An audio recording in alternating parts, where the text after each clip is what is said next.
मैं भी आपके साथ चलूँगा। उधर सुग्रीव, हनुमान, अंगद,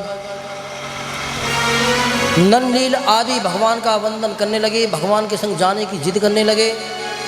तो भगवान ने कुछ वानरों को आज्ञा दी साथ चलने की, क्योंकि इनके मन में कामना थी कि हम भगवान के राज्याभिषेक में शामिल हों और भगवान राम और भगवती जानकी को राजा और रानी के रूप में दर्शन करें।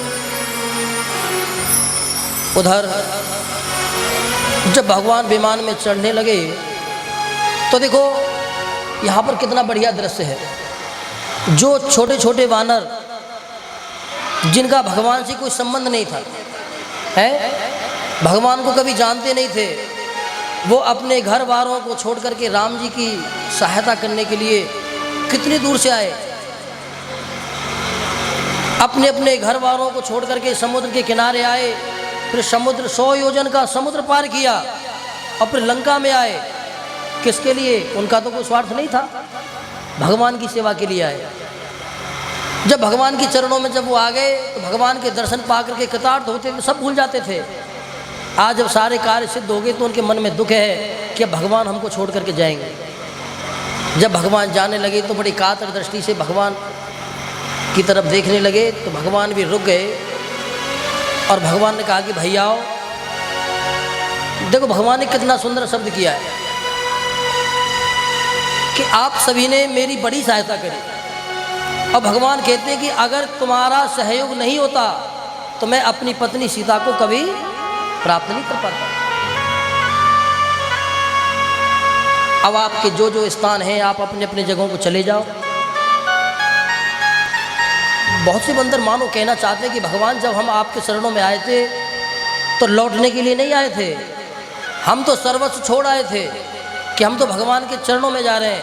आज जब भगवान उनको जाने के लिए बोल रहे हैं ना, तो महाराज उनको बड़ा दुख है। मन में केवल यही भावना है कि इससे बढ़िया तो इनके काम में हम अपने प्राणों को त्याग देते तो कम से कम इनके चरणों की प्राप्ति तो हो जाती। लेकिन आज जब भगवान ने जब जाने के लिए बोला तो वो बंदर महाराज को रो रहे हैं, उनके अश्रु टपक रहे हैं। भगवान बार बार कह रहे हैं वो जाना नहीं चाहते, लेकिन भगवान ने अंत में निवेदन किया कि भैया तुम्हें जाना तो पड़ेगा। जब भगवान ने बार बार निवेदन किया तो भगवान सीताराम की दिव्य झांकी को अपने हृदय में रख करके बेचारे बंदर उदासी मन से, देखो पहले जब वो आए थे ना राम जी के साथ तो बड़े उछल रहे थे, बड़े उछल के आए थे। लेकिन आज जब वो जा रहे हैं तो बेचारे उदास बंदर की क्या पहचान है। खुशी बंदर तो पूंछ ऐसे रहती है उसकी, उचक के चलता है उछल के। आज जब उदास जा रहे हैं तो गर्दन नीचे झुकी हुई है, पूंछे जमीन में खिंचर रही है। ऐसा प्रतीत होता है कि पता नहीं इनका क्या चला गया, इनके शरीर में बल ही नहीं। और विनय पत्रिका में गोस्वामी तुलसीदास जी कहते हैं कि जिन वानरों में केवल एक डाली से दूसरे डाली पे जाने की सामर्थ्य थी, जब भगवान की जब दृष्टि उनके ऊपर पड़ती थी तो उनको ऐसा लगता था कि इस पृथ्वी पर उनके बराबर कोई दूसरा योद्धा ही नहीं। भगवान की कृपा की ये वरदान होता है भगवान। आज जब भगवान ने कहा कि तुम जाओ तो बेचारे निस्तेज हो गए महाराज। अब भगवान किया क्या है, तो भगवान क्या क्या का उल्लंघन भी नहीं कर सकते, तो भगवान के चरणों में बार बार से प्रणाम करके जाते हैं। गोस्वामी तुलसीदास विनय पत्रिका में कहते हैं कि जब बहुत बंदरों ने प्रणाम करके गए तो बंदर रो रहे थे, उनके आंसुओं के जल से भगवान के पैर भीग गए। भगवान का हृदय विदीर्ण हो उठा महाराज। भगवान ने हाथ जोड़ करके कहा कि हे वानरों, हे भाइयों, मैं तुम्हारे ऋण से कभी ओऋण नहीं हो सकता हूँ। तुम्हारा जो ऋण है मेरे ऊपर, मैं उससे कभी ओऋण नहीं हो सकता। भगवान की दिव्य झांकी को अपने हृदय में रख करके बेचारे बंदर लौट गए। विभीषण, जामवंत, सुग्रीव, अंगद, हनुमान जी महाराज, नल नील आदि दिव्य वानर भगवान के साथ में पुष्पक विमान में बैठ करके बिना देरी किए हुए अयोध्या की ओर प्रस्थान कर गए।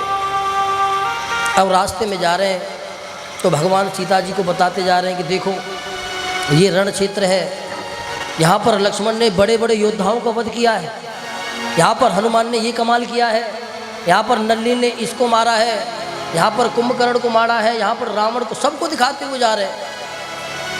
सबरी का आश्रम दिखाया, उसके बाद में अगस्त मुनि के आश्रम दिखाया, दंडकारण्य वन के जितने बड़े बड़े संत थे जहाँ जहाँ होकर के भगवान गुजरे सारे रास्ते भगवती जानकी को दिखाए। सुग्रीव का किष्किंधापुरी की नगरी दिखाते हुए अंत में भरद्वाज मुनि के आश्रम पर पहुँचे हैं। वहाँ पे जाकर के भगवान की उनको आओ भगत की है। उधर भगवान ने हनुमान जी से कहा कि हनुमान एक काम करो, तुम जाओ, क्योंकि तुम तो पवन सुत हो, हमसे पहले विमान से पहले पहुँच जाओ अयोध्या और मेरे भाई भरत को आश्वस्त करो। विनय पत्रिका में तो गोस्वामी जी ने यहाँ तक लिखा है कि भगवान ने हनुमान से ये कहा था कि हनुमान कि तुम वहाँ वेश बदल करके जाना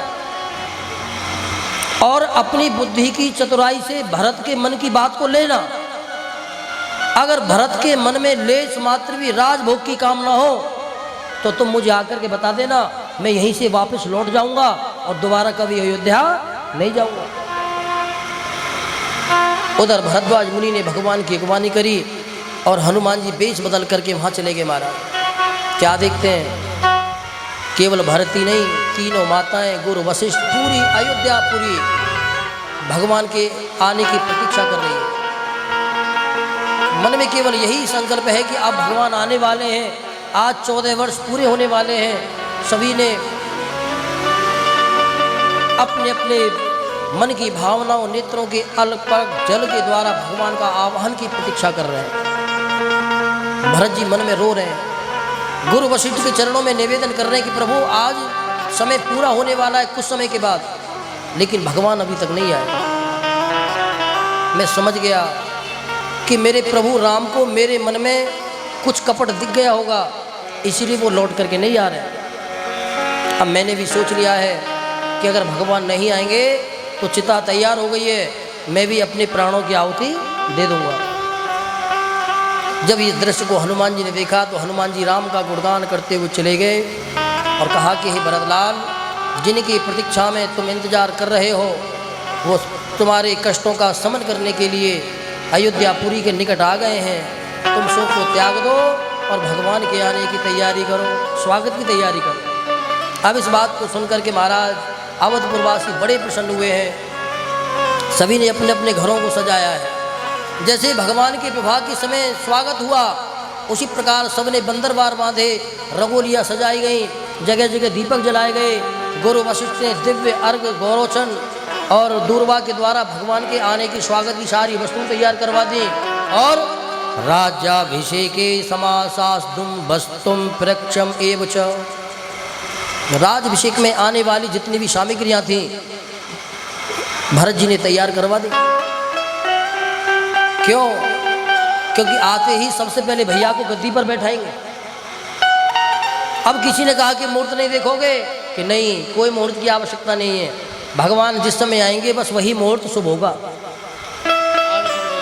भाई ये शुभ अशुभ की बातें कब से चली कि भगवान के विवाह के समय जिस समय जो क्रिया हो रही थी वो शास्त्रों में लिखी कि ये शुभ है। भगवान का वनवास हुआ, उस समय जो क्रिया हो रही थी तो कह दिया कि ये अशुभ है। शुभ अशुभ तो भगवान के कर्मों के ऊपर डिपेंड करता है, उनसे संबंध रखता है। उधर भगवान आए हैं, भरद्वाज मुनि के यहाँ पे आकर के भगवती गंगा का पूजन किया है माँ जानकी ने, और गंगा मैया से प्रार्थना की है कि माँ तुम्हारे आशीर्वाद से हमारी यात्रा सफल हुई। मैंने जैसे संकल्प लिया था कि आकर के तुम्हारा पूजन करूँगा, तो मैं तुम्हारा पूजन कर रही हूँ, मेरी पूजा को स्वीकार करो और मुझे आशीर्वाद दो। भगवती प्रकट हो गई। भगवती ने प्रकट होकर के भगवती जानकी को आशीर्वाद दिया। उसके बाद भगवान ने बिना विलंब किए विमान में बैठे और अयोध्यापुरी के लिए प्रस्थान किया। अयोध्यावासिना सर्वे त्वया सार्थमरिन्दमम् अभिषिक्तमयोध्यायां क्षिप्रं द्रक्षशिरागमम्।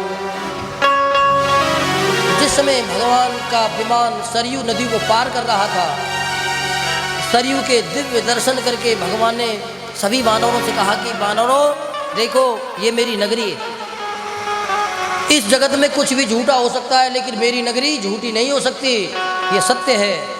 जैसे गंगा के स्नान से व्यक्ति पवित्र होता है, उसी प्रकार मेरी सरयू का स्नान और दर्शन मात्र से उसको तीनों लोगों की प्राप्ति हो जाती है। सरयू की भगवान ने यहाँ पर बड़ी महिमा गाई। भगवान का विमान जैसे अयोध्या की ओर आया, लोगों ने देखा तो प्रसन्न हो गए महाराज। ढोल नगाड़े बाजने लगे, चारों तरफ शंखों की ध्वनि, वैदिक मंत्रों का आह्वान होने लगा। भगवान ने सभी मित्रों से कहा, हनुमान जी से, सुग्रीव से, कि देखो ये मेरी नगरी है, ये मेरी पवित्र नगरी है, यहाँ पर नित्य निवास मेरा होता है। विमान उतरा है, सबसे पहले भगवान ने उतर के गुरु वशिष्ठ के चरणों में प्रणाम किया, गुरु वशिष्ठ का आलिंगन किया। गुरु वशिष्ठ बड़े प्रसन्न हो गए। उसके बाद भगवान ने तीनों माताओं के चरणों में प्रणाम किया है और सर्वप्रथम कैकेयी मध्य विराजतः, मध्य में विराजित सबसे पहले माता कैकेयी के चरणों का प्रणाम किया कि माँ तुम्हारे आशीर्वाद से ही मैं इतने काम कर पाया हूँ। अगर तुम्हारा आशीर्वाद नहीं होता तो इतने बड़े बड़े संतों के दर्शन मुझे क्यों होते। रावण का वध मेरे द्वारा हो गया, पूरा जगत का कल्याण हो गया। जगत का कल्याण क्यों?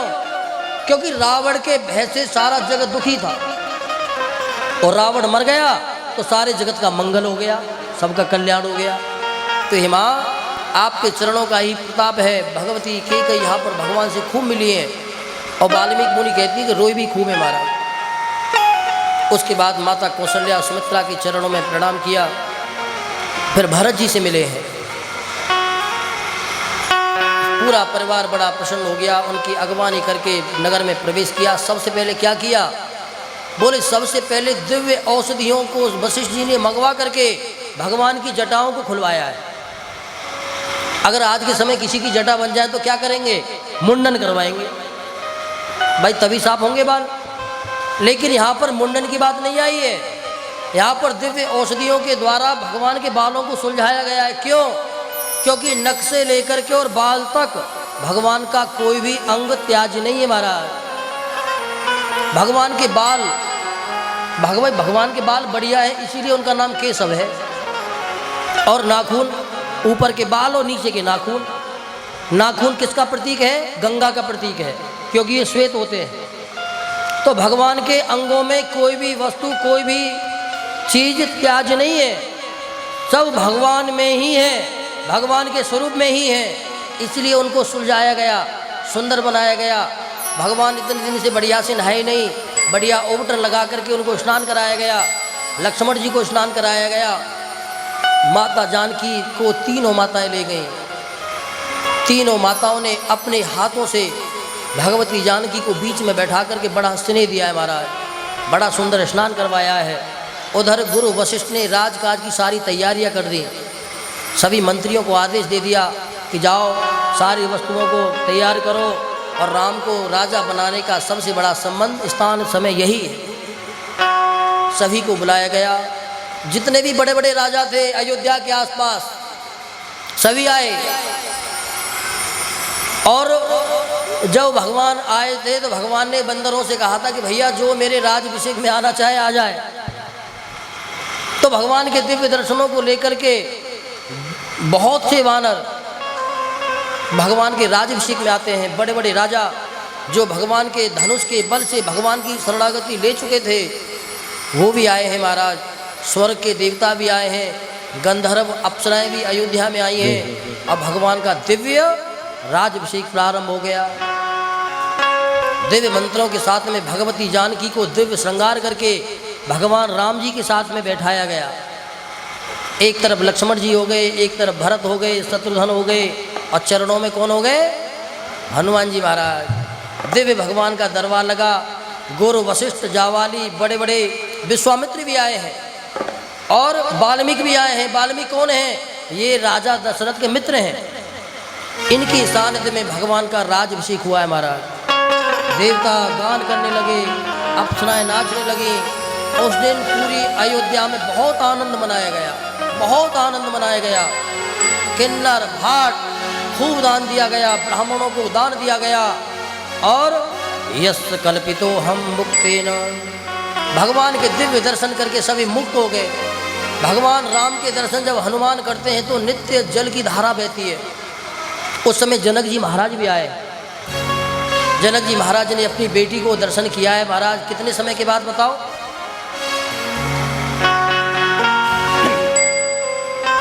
विवाह के समय देखी थी बेचारी, विदा ऐसी करी कि राज्याभिषेक के समय आते तो तभी उनका वनवास हो गया।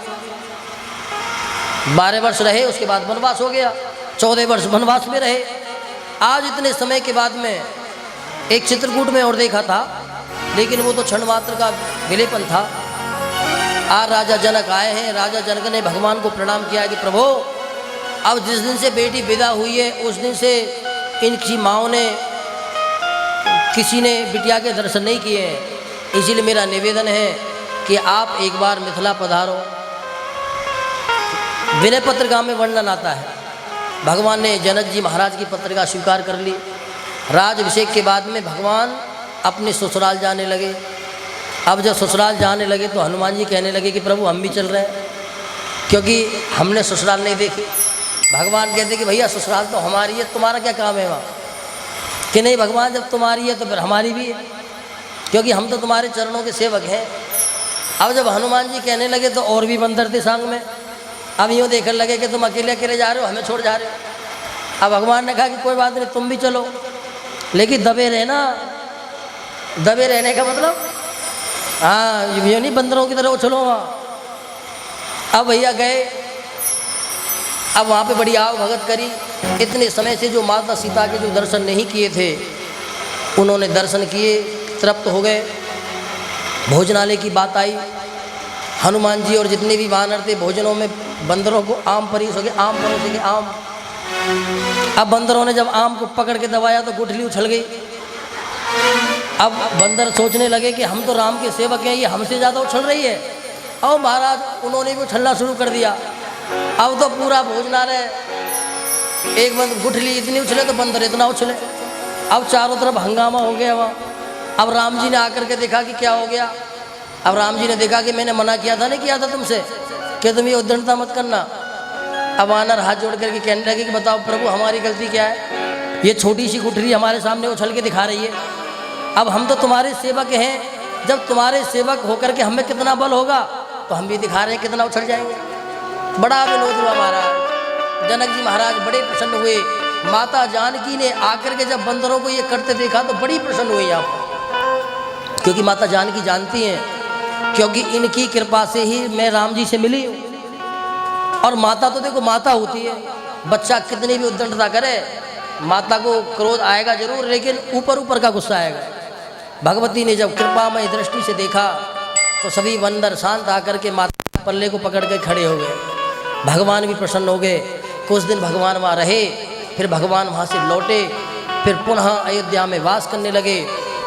और जब कुछ समय रहने के बाद में सबकी जब विदाई शुरू हो गई, तब विभीषण आदि से कहा कि भैया अब तुम भी जाकर के अपने राजपाट को संभालो, क्योंकि जिस राज्य में राजा नहीं रहता वहाँ पर अव्यवस्था हो जाती है।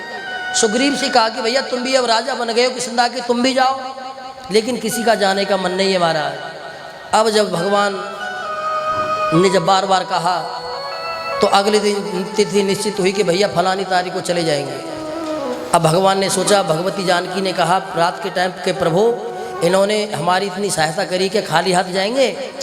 भगवान ने कहा कि देवी इतना तो मैं भी पागल नहीं जो इनको खाली हाथ भेजूंगा। मैं तुम्हारे मन की भावना समझ गया। सुबह भगवान का दरबार सजा, भगवान सीताराम जी वहाँ पर बैठे और महाराज भगवान ने दिव्य दिव्य आभूषणों को मंगाया और विभीषण जी को दिव्य भेंटें प्रदान करी हैं। दिव्या रत्न विभूषिता च मुक्ते रत्नम द्रक्षस राघवम। नाना प्रकार के द्रव्य, नाना प्रकार के रत्न आभूषण भगवान ने विभीषण को दिए हैं, विभीषण ने लिए हैं। लेकिन विभीषण के पास कोई कमी तो है नहीं, क्योंकि सोने की लंका का राजा है। लेकिन क्यों लिए? क्योंकि ये भगवान की दिव्य प्रसादी है। प्रसाद समझ करके अपने मस्तक से लगाया और पहनने के लिए नहीं लिया, क्योंकि भगवान के हाथ छुप करके आई है, इनको रखूंगा और इनकी पूजा करूंगा। ऐसा ही होता है ना, तुम कहीं मंदिर में जाओ, भगवान की पादुका मिल जाए, भगवान की ड्रेस मिल जाए, तो उनको कंधे पे लटका के डोलोगे का दरबार में लग करके, क्योंकि भगवान के आभूषण हैं। क्योंकि भगवान के आभूषण और भगवान के वस्त्र भी भगवान के ही समान होते हैं महाराज। उनका सुग्रीवादियों को विदा किया। जब हनुमान जी की जब बारी आई तो हनुमान जी को भगवान ने अपने पास बुला लिया। भगवान के चरणों में जाकर के बैठ गए। भगवान ने हनुमान जी के मस्तक पर हाथ फेरा के, आंजनेय बताओ तुम क्या चाहते हो। हनुमान ने केवल एक ही निवेदन किया कि प्रभु इस दास के मन में कोई कामना नहीं, क्योंकि मैं जानता हूं कि इन लोगों ने आपसे ले लिया और देखो ये जा रहे हैं, मैं जाना नहीं चाहता हूं, इसलिए मेरे मन में कोई कामना भी नहीं कि कुछ तो, कि नहीं कुछ नहीं चाहिए महाराज। तब भगवती जानकी ने अपना दिव्य जो नित्य हार था, भगवती का नित्य हार लेकर के जब हनुमान जी को दिया और जब भगवती ने हाथ फिराया उनके ऊपर, तो एक बार तो भगवती को कुछ कहना चाहते थे, लेकिन हनुमान जी ने कुछ नहीं कहा और जाकर के कोने में जाकर के बैठ गए। भवने मध्य विदारिता च भवने रतनम विभू विभूषितम। उस हार को इधर उधर करके देखने लगी कि मैया ने दिया है तो इसमें कुछ होगा। अब कुछ दिखाई जब उसमें नहीं दिया तो उनके कहिए, बोलिए सीता रामचंद्र भगवान की जय। कहो ये गुरना का जो अभी पैसा दिया जाएगा इसके बाद में अब होगा उसकी दर्शन करेगी। बहुत सी लोग सोचते ना कि ना कोई जरूरत नहीं है, अरे भक्ति कर दे, गुप्त पैसा है तुम पे ज्यादा पैसा बनना तो उसे भक्ति कर दे, तुम्हारे लिए बनेगा अच्छा। और इसी सरदार के लिए ऐसे भगवान के सामने जेब के प्रार्थना कर, कोई कर नहीं देगा एक पैसा। कभी ये बात हो समझा तो नहीं।